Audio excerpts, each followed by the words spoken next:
In today's video, as you guys may know, my name's Emily. I almost forgot that part. But yeah, I'm gonna be discussing my astral realm, leaving my body, out of body experience.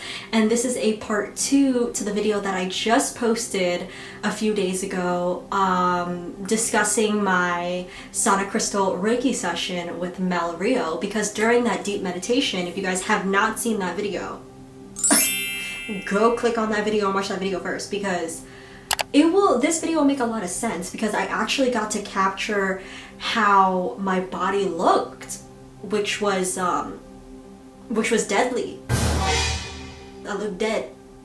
There's no other way to say that. There's no other way to sugarcoat that, but I looked dead. Oh my God! But yeah, so if you guys have not seen that video, be sure to click on that video and watch it, then come back to this one. But if you have seen that video, welcome to this video, because in today's video, we're gonna get into it, you know? So if you like this video, be sure to give this video a thumbs up and to subscribe, you guys. Thank you so much for supporting the channel. Let's get started. After my spiritual awakening, I made it a promise to myself that the year 2021 would be the year that I heal any past trauma, I heal my inner child, and I start doing the inner work and shadow work to really start unbelieving my programming and my subconscious beliefs, because we are all unconsciously programmed and unconsciously have limiting beliefs that keep us from really getting to where we want to be. When I really started to really understand how unlearning all of these things, unlearning and even removing certain people from your life can really help you manifest the life you want to achieve. So I hope I'm not losing anybody yet, but this is very important in terms of kind of astral projecting, because I only began astral projecting when I released all of that trauma that I had in my sacral chakra. And I didn't even release all of the trauma. I released majority of it, but when I started to really work on that promise that I made to myself, I then started to meet people in my life that served a purpose of helping me get to the best version of myself. And that was always my intention, to really do the inner work. And by finding people that helped me do that inner work is when I was finally able to really let go and see and travel to different dimensions, and to understand that there is more out there than just what is on this physical plane. Now, a second thing is, so number 2 is, there is a level of self-awareness that goes into being able to astral project. If you are not self-aware of certain belief systems, or if you are not self-aware of certain entities or vibrations or frequencies, other frequencies that are out there that are different from our dimension, our plane, then it's going to be very hard for you to really process the information that you are seeing in the astral realm. Because to this day, you guys, I mentally still cannot comprehend what I saw, and I mentally cannot really put into words what I was seeing. So just to get into my story really began when in my last video that you saw, I had that big release, and then I started to really vibrate. And when I mean vibrate, I mean shiver. And I wasn't necessarily cold per se, I just started to vibrate like uncontrollably. And unfortunately, I wasn't able to catch that on tape because my battery died. The session was anywhere from 3 to 4 hours, and this was by the 3.5 hour mark. I don't know how long I was in the astral realm, like time. Ever since that experience, I've learned, number 3, time works differently. Time is literally an illusion. And I actually bought this book. Let me go get it. This is the book. I don't have the cover on it right now. It's back there, but you know, this is the book. It's called All the Time in the World. And the author, let me tell you guys, this was in the self-help section, by the way. It wasn't even in the metaphysical section. It was in the self-help section. So the author, let's see who the author is. So for some reason, I cannot find the author. I don't know. Oh, Lisa Broddick. Yeah, Lisa Broddick. This book, after my session with Mel, I went to Barnes & Noble's. And for some reason, I picked up this book. Nothing, you know, I had a gift card for Barnes & Noble's. I don't normally go to Barnes & Noble's. I picked up this book.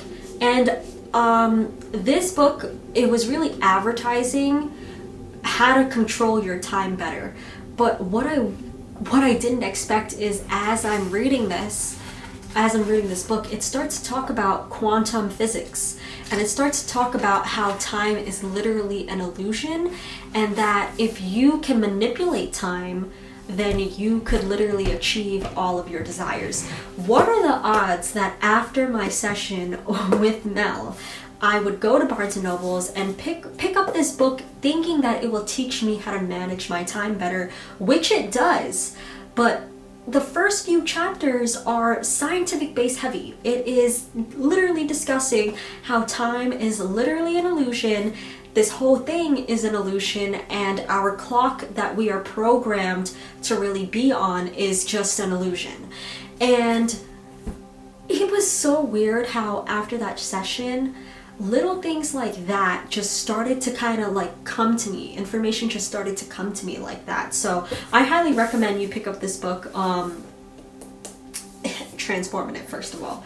But in the astral realm, time literally feels different. It moves differently. And since it was my first time being there, I literally felt like, oh my God. Like everything was foggy. And as I previously mentioned, I can't really comprehend what I did see, but it felt like shadows, you guys, like just like a bunch of shadows that were glowing, like shadows that could glow. So imagine, you know, when you're outside and you see your shadow, just imagine that, but like contrasted a little bit, that glows.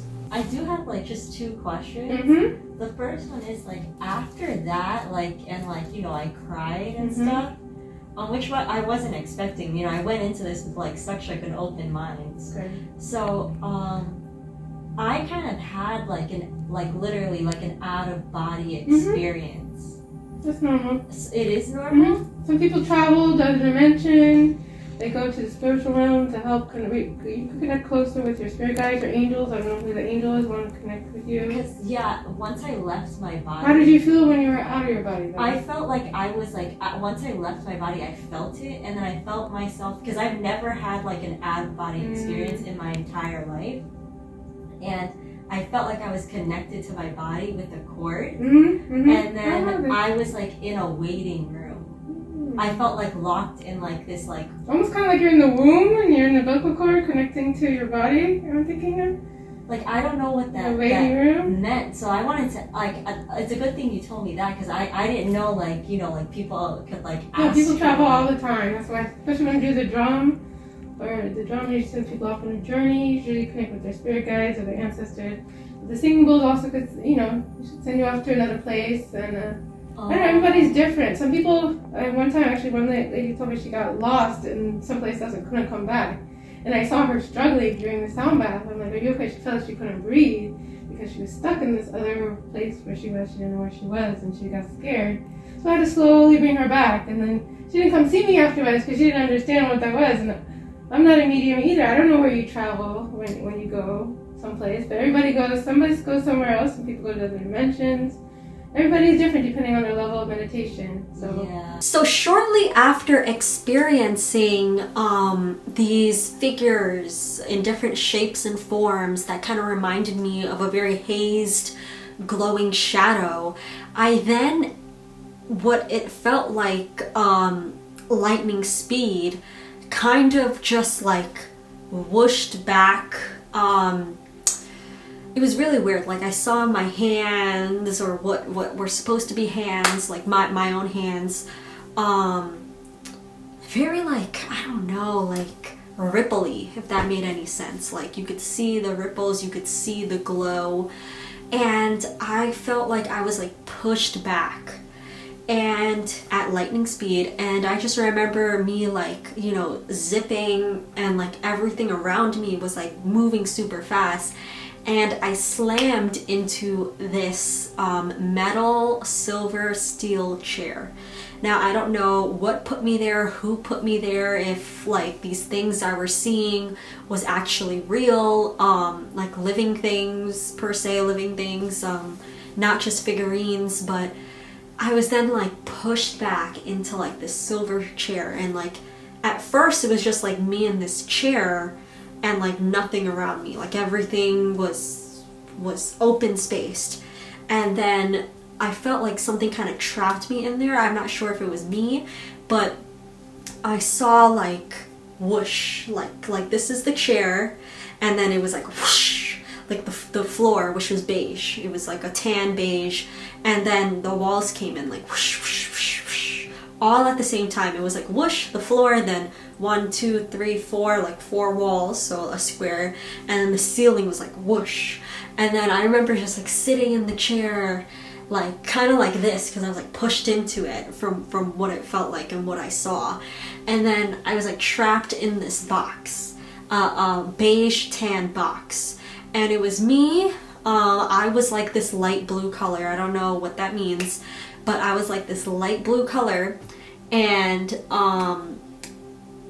kind of like, yeah, like I was like trapped in like this box, and there was no like window, there was no door, there was no way of me getting out of this box.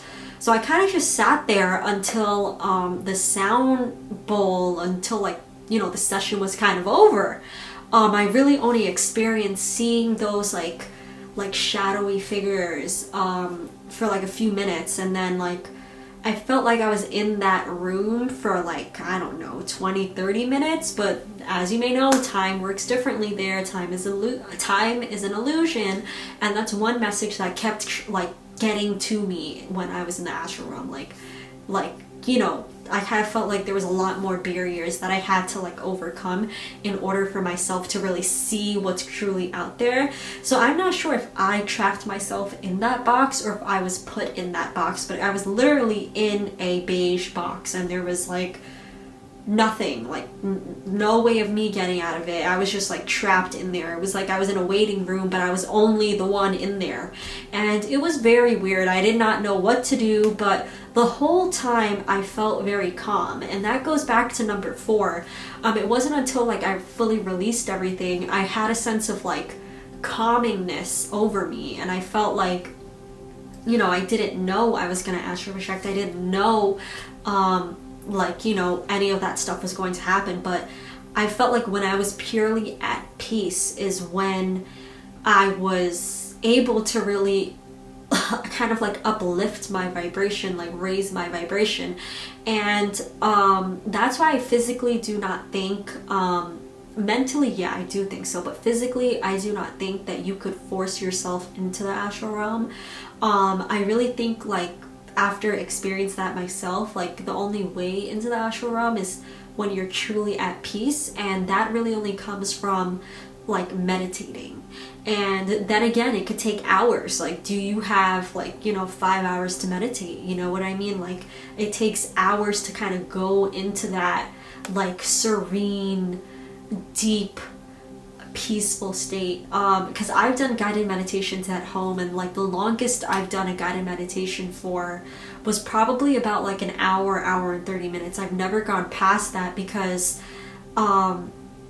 I don't know, like meditating, like doing guided meditations and like meditations like on my own, I've just never have been able to experience that same peaceful calmingness as I experienced that day. So very serene, very like euphoric, very transformative. But those were overall the 4 tips that I have.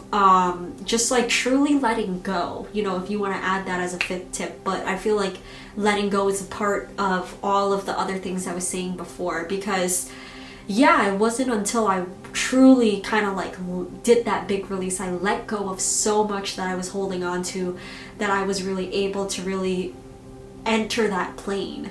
So my first experience was kind of like not really that like extreme, I guess. Like, you know, a lot of people would probably see different things, experience different things, but I truly did not know how to navigate. Like, I truly felt like I was like floating and everything around me was just passing by, and I did not know how to navigate. I did not know how to like control my body. And like what it truly kind of feels like is like in the Doctor Strange like movie, not to make like a Marvel reference or anything like that, but when he gets pushed into the astral realm, he doesn't really know what to do, and he gets like kind of freaked out. With me, like I didn't know what to do, but I felt very at peace and calm.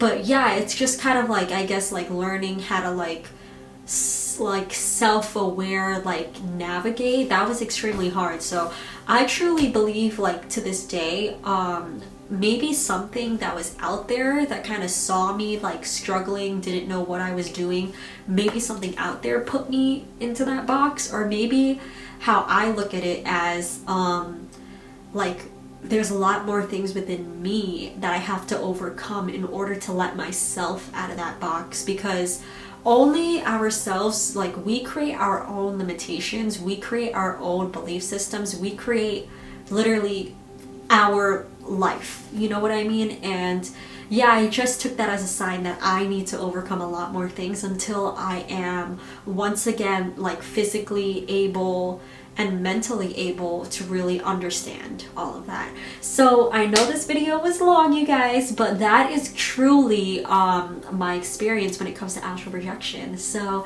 if you guys like this video, please give it a thumbs up and to subscribe, because honestly, subscribing and liking this video helps my channel out tremendously. And if you like this type of content, let a girl know, okay? Right in the description, not the description, sorry, my bad, right in the comment section, like what was your favorite part of the story, or if you have any type of questions, I will answer them. So yeah, you guys, I hope you like this video, and I'll see you guys in the next one.